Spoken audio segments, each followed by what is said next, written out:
Welcome back, everybody. Today we're going to take a look at another one of my markers. This is a Tippmann Pro Carbine. Of all my paintball markers, this is the one I have done the least to. This is the most stock of any paintball marker I own, and it's that way on purpose. The first time I ever played paintball, I rented and played with a Tippmann Pro Light.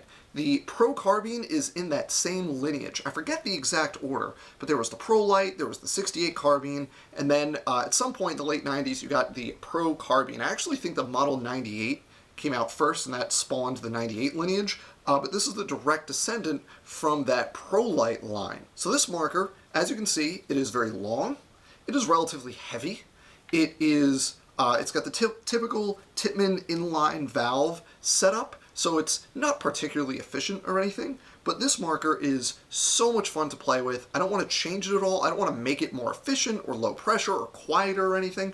I just want to play with it like it is because it reminds me of those first games of paintball. So what we have here is the stock barrel. It's about 12 inches long. It's unported, it's rough, it's a giant bore, it's loud. It works fine.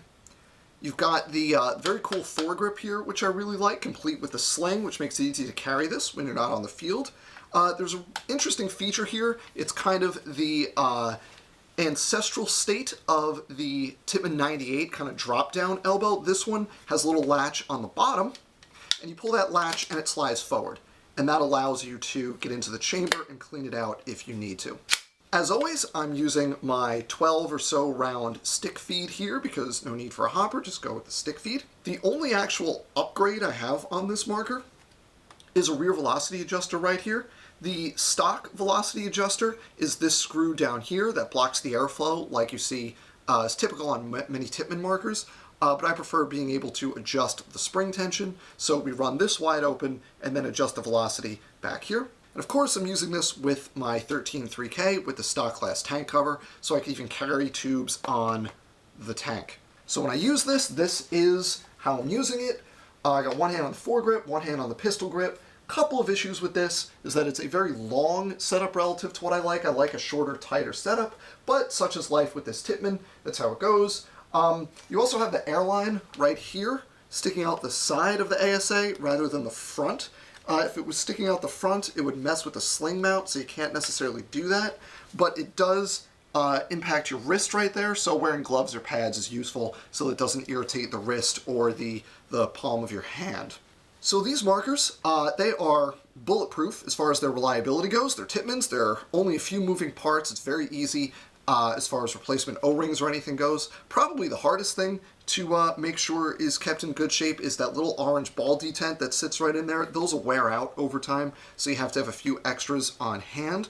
But other than that, there's no maintenance you really need for this other than your periodic cleaning, put some oil in there, and make sure the O-rings are all in good shape, replace any that need to be replaced.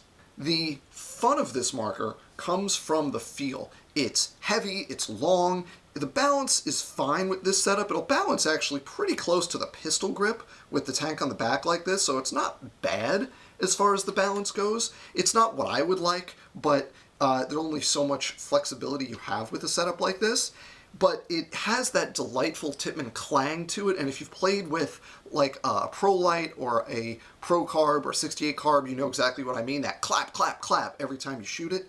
And that's really where the fun is with this. In the video below, where you can see this in-game, you could hear that distinctive Tippmann clang, and it's so unique and it's so distinctive, and it just makes playing with this kind of marker so much fun. So you go out on the field today with this marker, and you're using a marker that is not just older than most of the rental markers that fields are using today, but you're using a marker that is older than most of the players that are playing today. And that's just another level of fun that you can get from a marker like this.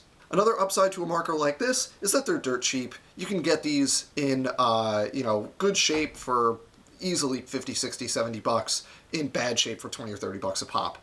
And like I said, they're not that hard to repair, so you can easily get a cheap one, fix it up, and be good to go.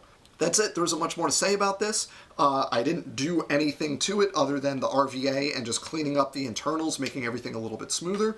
There's not anything else I want to do to this. It even has the stock Tippmann grips on here, so there's not much else to talk about. That's my Tippmann Pro Carbine.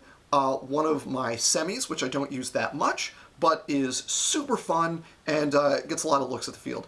So thanks for watching. I'll see you next time. We're going to talk about my Palmer Super Stocker.